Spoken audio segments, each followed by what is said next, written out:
नमस्कार। इस वक्त के बुलेटिन के साथ हाजिर हूं मैं अनुपम। प्रदेश की हर छोटी बड़ी खबरों को लेकर के बीजेपी ने पहली बार नगर निगमों के लिए भी घोषणा पत्र जारी कर दिया है।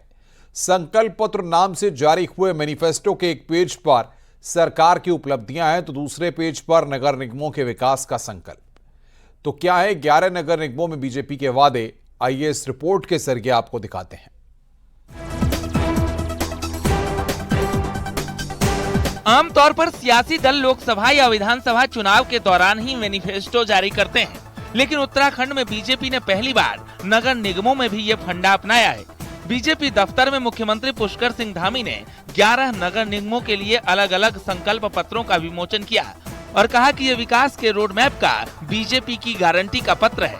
हमने 11 के 11 नगर निगमों का अपना संकल्प पत्र की हम किस प्रकार से उन शहरों का विकास करेंगे, वहाँ का कूड़ा प्रबंधन करेंगे, वहाँ पर स्मार्ट सिटी की तर्ज पर किस प्रकार से वहाँ सीवरेज अन्य व्यवस्थाएं सुनिश्चित करेंगे, ग्रीन सिटी बनाएंगे, क्लीन सिटी बनाएंगे और हर दृष्टि से उस निकाय क्षेत्र में रहने वाले सभी लोगों को सभी सुविधाएं मिलें, एक अच्छा जीवन उनका हो। यह हमारा संकल्प पत्र इसी दिशा में जो है पूरी तरह से विस्तार से जनता के समक्ष प्रस्तुत है।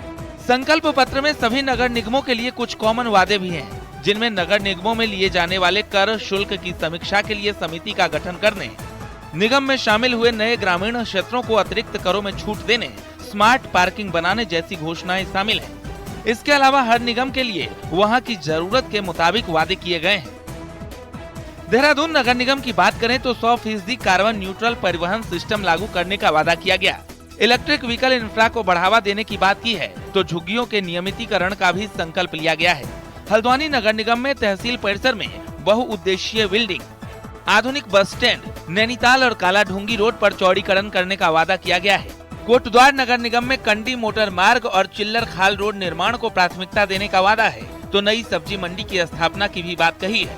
काशीपुर नगर निगम में शहर के अंदरूनी सड़कों को 90 दिन के अंदर पुनर्निर्माण करने का वादा है तो साथ ही 2% दाखिल खारिज शुल्क को वापस लेने की बात कही है। पिथौरागढ़ में महिलाओं के लिए पिंक टॉयलेट, महिला चिकित्सालय के पास आकर्षक पार्क और दुकानों का निर्माण करने का वादा किया गया है।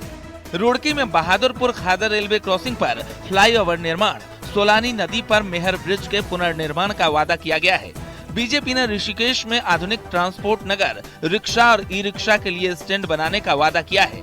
रुद्रपुर में नए शामिल भूरानी, प्रीत विहार, फूलसंगी, फूलसंगा, बगवाड़ा और मटकोटा के निवासियों को भूमि स्वामित्व का अधिकार दिया जाएगा।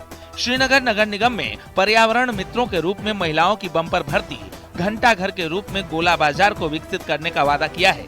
हरिद्वार में फूट स्ट्रीट का निर्माण, नए ऑटो और ई रिक्शा स्टैंड बनाने का बीजेपी ने वादा किया। अल्मोड़ा में शरदोत्सव का आयोजन, आधुनिक रंगमंच सभागार का निर्माण करने का वादा भी बीजेपी की ओर से किया गया है। और जन अपेक्षाओं को ध्यान में रखते हुए हमने इसमें अपने संकल्प समाहित किए हैं, क्योंकि धामी जी हमारे मुख्यमंत्री जी हमेशा कहते हैं कि जो बात हम कहते हैं, जो घोषणाएं करते हैं उसे हमने पूरा करना है। तो इसमें संकल्प पत्र में हमने उन सभी बातों को जोड़ा है जो हम कल कर पाएंगे और जनता के बीच में जब दोबारा चुनाव होंगे तो हम अपना रिपोर्ट कार्ड बहुत शालीनता और उपलब्धियों के साथ प्रस्तुत कर सकेंगे। बीजेपी ने इसके अलावा प्रदेश लेवल पर एक उपलब्धि पत्र भी जारी किया है, जिसमें यूनिफॉर्म सिविल कोड को टॉप प्राथमिकता पर रखा गया है। सरकार ने एम्स का सैटेलाइट सेंटर से लेकर पति पत्नी दोनों को वृद्धावस्था पेंशन देने जैसी उपलब्धियों को भी इसमें शामिल किया है। देहरादून से न्यूज 18 के लिए सुनील नप्रभात की रिपोर्ट। निकाय चुनाव को लेकर मुख्यमंत्री पुष्कर सिंह धामी मिशन मोड में जुट गए हैं और सीएम का ताबड़तोड़ चुनाव प्रचार जारी है। सीएम पुष्कर सिंह धामी ने जोशीमठ में चुनाव प्रचार किया और जनता से बीजेपी के लिए वोट की अपील की। इस दौरान सीएम धामी ने कहा कि राज्य में और क्षेत्र में विकास के काम हो रहे हैं। ऐसे में ट्रिपल इंजन की सरकार बनने से विकास के काम में और तेजी के साथ होंगे। जोशीमठ में चुनाव प्रचार करने के बाद सीएम धामी गोपेश्वर पहुंचे और बस स्टैंड पर बीजेपी के उम्मीदवार संदीप रावत के पक्ष में जनसभा की। इस दौरान सीएम धामी ने कहा कि हम प्रदेश में सुशासन के लिए कई काम कर रहे हैं और प्रदेश से बाहर के लोगों ने जो उत्तराखंड में जमीन खरीदी है उसकी हम जांच करवा रहे हैं। अगर किसी ने नियमों के खिलाफ उत्तराखंड में जमीन खरीदी है तो जांच के बाद वो जमीन सरकार में निहित करेंगे और इसको लेकर लगातार कार्रवाई की जा रही है। काम होगा, जो विकास होगा वो नगर पालिका अध्यक्ष जी के हर वायदा पूरा कर रहे हैं। जैसे हमने कहा था, हम 1 साल के अंदर जो गरीब परिवार हैं, अंत्योदय के परिवार हैं, उनको हम 3 गैस के सिलेंडर मुफ्त रिफिल करेंगे, उनको भरेंगे। तो हमारी सरकार ने ये योजना लागू की है। हमने कहा था हम सबसे पहले समान नागरिक संहिता का कानून बनाएंगे। हमने समान नागरिक संहिता का कानून बनाया है। हमने कहा है हम दूर दराज के इलाकों तक, सीमांत क्षेत्रों तक विकास को ले जाएंगे। हम वो सब काम कर रहे हैं और राज्य की जो डेमोग्राफी है उसको सुरक्षित करने के लिए भी काम कर रहे हैं। राज्य के मूल अस्तित्व से छेड़छाड़ न हो, यहाँ पर जो है किसी प्रकार की हमारी ज़मीनों की बंदरबाट न हो, उसके लिए हम सख्त भू कानून भी ला रहे हैं। हम धर्मांतरण रोधी कानून लाए हैं, दंगा रोधी कानून लाए हैं। हम अनेक काम आज राज्य के लिए कर रहे हैं। नकल विरोधी कानून हमने बनाया। मुख्यमंत्री पुष्कर सिंह धामी ने टिहरी की मुनि की रेती में नगरपालिका अध्यक्ष प्रत्याशी बीना जोशी के समर्थन में जनसभा की। इस दौरान सीएम धामी ने कहा कि हम यूसीसी वाला पहले राज्य हैं, हमने बाबा साहेब अंबेडकर के सपनों को साकार किया है। वहीं मुख्यमंत्री ने कहा कि उन्हें पूरा भरोसा है कि निकाय चुनाव में भारतीय जनता पार्टी की बंपर जीत होगी।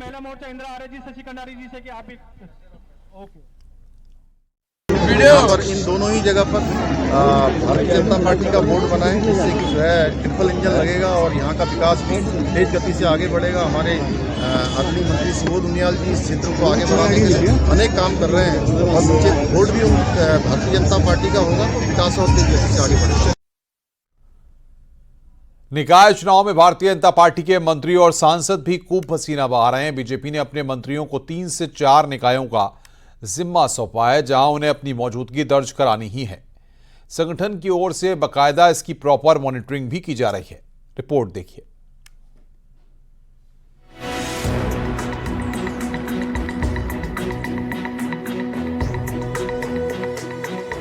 उत्तराखंड में चुनाव भले ही निकायों के हो, लेकिन सत्तारूढ़ बीजेपी ने पूरी ताकत झोंक दी है। चुनाव प्रचार की कमान संभाले मुख्यमंत्री पुष्कर सिंह धामी को ताबड़तोड़ 28 जनसभाएं करनी है। प्रदेश अध्यक्ष महेंद्र भट्ट गढ़वाल के बाद अब कुमाऊं दौरे पर जाएंगे, तो महामंत्री संगठन अजय कुमार कुमाऊं के बाद अब गढ़वाल दौरे पर है। असली परीक्षा मंत्रियों की है। उन्हें 3 से 4 निकायों की जिम्मेदारी दी गई है। यहाँ जीत हार का जिम्मा उनकी व्यक्तिगत परफॉर्मेंस भी तय करेगा। मंत्री सुबोध उनियाल को कोटद्वार के अलावा गजा, तपोवन, मुनि की रेती की जिम्मेदारी दी गई है। मंत्री गणेश जोशी को नगर निगम देहरादून के अलावा मसूरी पालिका की भी जिम्मेदारी दी गई है। प्रेमचंद्र अग्रवाल के पास नगर निगम ऋषिकेश और रुड़की की जिम्मेदारी है, तो वहीं मंत्री सौरभ बहुगुणा को अल्मोड़ा, सितारगंज और मंत्री धन सिंह रावत को श्रीनगर के साथ खलीसेण का जिम्मा दिया गया है। रेखा आर्य को पिथौरागढ़, गंगोलीहाट, बेरीनाग की जिम्मेदारी दी गई है, तो वहीं सत्यपाल महाराज को लक्सर, लढोरा और भगवानपुर जिम्मा दिया गया है। नहीं, पूरा चुनाव अभियान चल रहा है। मेरे भी लगे हैं कार्यक्रम और हमारे सब आदरणीय मंत्रीगणों के भी लगे हैं। विधायक अपने अपने क्षेत्रों में कर रहे हैं, आदरणीय सांसदगण कर रहे हैं, हमारे जो वरिष्ठ नेतागण हैं, हमारे पूर्व मुख्यमंत्री हैं, उनको भी सभी से निवेदन किया गया है। सारे लोग, क्योंकि जब भी चुनाव होता है तो सब लोग कार्यकर्ता के भाव में आकर काम करते हैं और जिसकी जहां आवश्यकता होती है वहां अपना योगदान देते हैं। देखिए, संगठन सर्वोपरि होता है और संगठन ने जो जिम्मेदारियां दी हैं वो सभी कार्यकर्ता नेता उस जिम्मेदारी का निर्वहन कर रहे हैं। मुझे भी करीबन 4 गुरुद्वारा नगर निगम और गजा, मुनि की रेती और तपोवन को सौंपने काम किया और उसके अलावा ऋषिकेश में भी तो जगह जगह मीटिंगें करके लोगों को सरकार की उपलब्धियां और भविष्य की योजनाओं के बारे में जानकारियां देने का काम करके जनता को साथ जोड़ने का काम चल रहा है। जीत की शुरुआत देहरादून से होने जा रही है। जीत तो हम चुके हैं क्योंकि एक योग्य प्रत्याशी हमने दिया है और वही मुख्यमंत्री जी के काम, केंद्र सरकार के काम हमारे लाभ दे रहे हैं। मंत्रियों के पास चुनाव की इस ड्यूटी से बंक मारने की भी ऑप्शन नहीं है, क्योंकि संगठन उनके मूवमेंट पर 24 घंटे नजर रखे हुए हैं। और हम प्रत्येक सप्ताह इसकी मॉनिटरिंग भी कर रहे हैं। उसके अलावा हमारे माननीय प्रदेश अध्यक्ष जी, माननीय प्रदेश संगठन मंत्री जी इसकी डे बाय डे मॉनिटरिंग भी कर रहे हैं। सभी लोगों से हम टेलीफोनिक भी बातचीत करते हैं और वहाँ की क्या दिक्कत आ रही है, क्या सुधार किया जा सकता है, किस क्षेत्र में हम कमजोर पड़ रहे हैं, उसको कैसे मजबूत कर सकते हैं, इसके लिए हम लगातार प्रतिदिन अपने सभी कोऑर्डिनेटर से बातचीत करते हैं। ये है बीजेपी की चुनावी रणनीति, जिसमें मुख्यमंत्री से लेकर पूर्व मुख्यमंत्री, सांसद, विधायक, मंत्री सबको निकाय चुनाव में जिम्मेदारियां सौंपी गई हैं। 21 जनवरी को निकायों में चुनाव प्रचार खत्म हो जाएगा, लेकिन मंत्रियों की असली परीक्षा काउंटिंग के दिन होगी। जीते तो ठीक, हारे तो जिम्मेदारी तय होगी। देहरादून से न्यूज़ 18 के लिए सुनील नवप्रभात की रिपोर्ट। रुड़की में शहर और देहात क्षेत्र इन दिनों चुनावी रंग में रंगा हुआ है और इस दौरान टेंट, साउंड, फूल के साथ चुनावी सामानों की काफी डिमांड है, जिससे यहां के व्यापारियों की चांदी है। देखिए हमारी एक खास रिपोर्ट।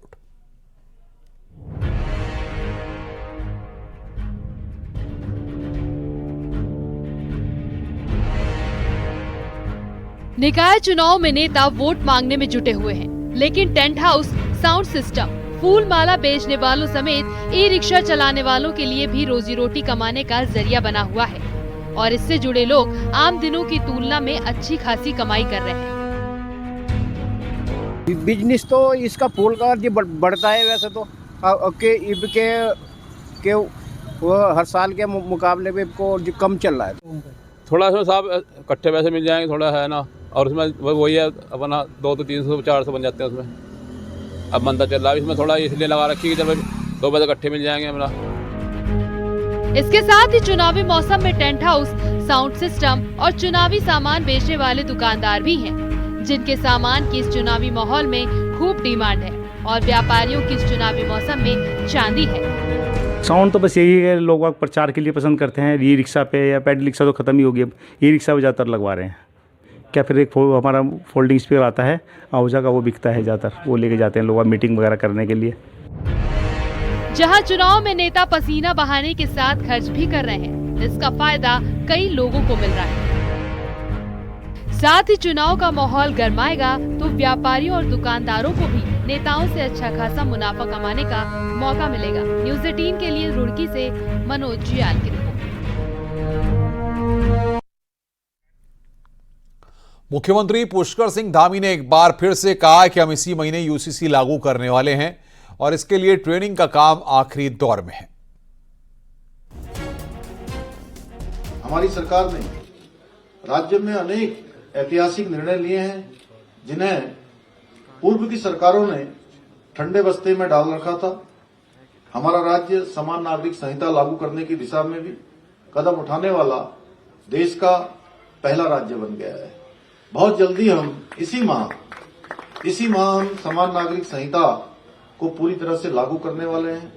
प्रशिक्षण की प्रक्रिया अंतिम चरण में चल रही है। इसका पूरा होते ही ये प्रदेश के अंदर लागू हो जाएगा।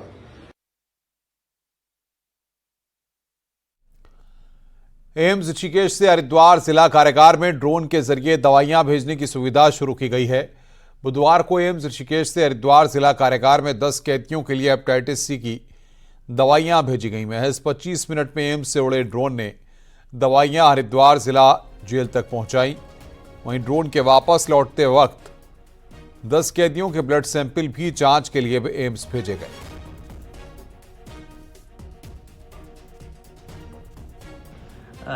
ड्रोन से दवाई ड्रॉप करने की भी सुविधा यहाँ कारागार में स्टार्ट हो चुकी है। एम्स ऋषिकेश द्वारा आज 10 बंदियों की दवाइयाँ जो कि हेपेटाइटिस सी से पीड़ित हैं, उनकी दवाइयाँ जो हैं आज ड्रोन के माध्यम से जिला कारागार के परिसर में ड्रॉप कराई गई। उत्तराखंड जलागम विभाग में जड़ें जमा कर बैठे अफसरों की कहानी हमने आपको दिखाई थी और अब कांग्रेस इसे जलागम में करप्शन बताकर विभागीय मंत्री और सचिव की भूमिका की जांच की बात कर रही है। तो आने वाले सत्र में मुद्दा सदन में भी गूंजेगा। वहीं विभागीय मंत्री व्यवस्था को सही बता रहे हैं। देखिए हमारी रिपोर्ट।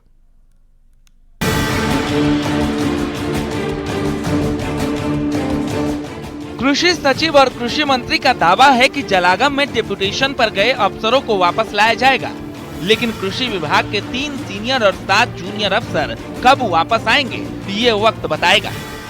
जो काम जलागम में 20 साल से नहीं हुआ, क्या इस बार हो पाएगा?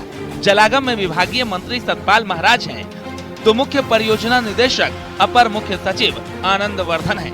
तो क्या जलागम विभाग इस बार कृषि विभाग का आदेश मानेगा? जलागम मंत्री सतपाल महाराज के मुताबिक विभाग में 1000 करोड़ का वर्ल्ड बैंक का प्रोजेक्ट है, जिससे किसानों के काम होंगे। इसलिए जरूरी है कि अफसर बने रहें।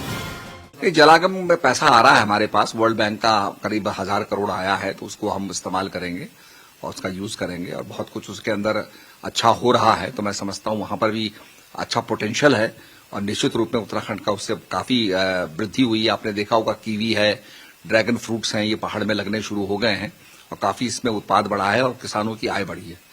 तो डेपुटेशन पे जो अधिकारी आप मानते हैं वापस जाना चाहिए या रहना चाहिए कृषि से? नहीं, रहना चाहिए, मैं समझता हूँ रहना चाहिए। किसानों का भला जलागम विभाग भी करना चाहता है और कृषि विभाग भी, लेकिन कांग्रेस को जलागम में डेपुटेशन के पीछे असली खेल पैसे और करप्शन का दिखता है, किसान नहीं। नेता विपक्ष यशपाल आर्य के मुताबिक जलागम का मुद्दा आने वाले सत्र में उठेगा और सबकी जांच होनी चाहिए। जलागम में इनकी अधिकारियों की क्या दिलचस्पी है, क्यों आना चाहते हैं? वजह साफ है कि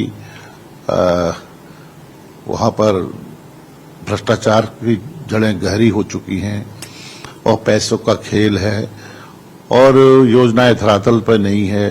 अगर जांच की जाए तो सारे अधिकारी कटघरे में दिखाई देंगे और सरकार की भी इसमें कहीं नहीं का विभागीय मंत्री कहिए या विभागीय सचिव की कहीं न कहीं इसमें उनकी भी भूमिका है, उस भूमिका की भी जांच होनी चाहिए।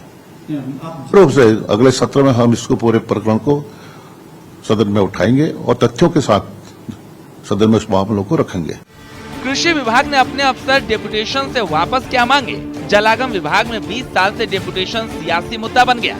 जलागम मंत्री अफसरों को वापस देने से मना कर रहे हैं, तो कृषि मंत्री के सामने अफसरों की वापसी करवाना साख का सवाल है। वही विपक्ष डेपुटेशन को करप्शन से जोड़कर अफसरों से लेकर मंत्री की भूमिका की जांच की मांग कर रहा है। दीपांकर भट्ट, न्यूज़ 18, देहरादून।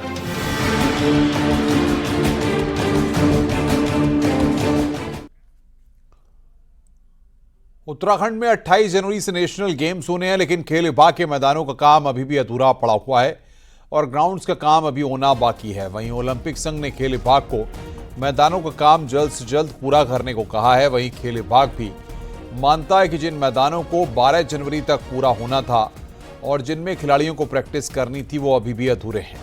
हालांकि विभाग का दावा है कि काम जल्द ही पूरा हो जाएगा। आपको बता दें कि देहरादून के एथलीट ग्राउंड, शूटिंग रेंज और हल्द्वानी के स्विमिंग पूल पर भी काम अभी बाकी है।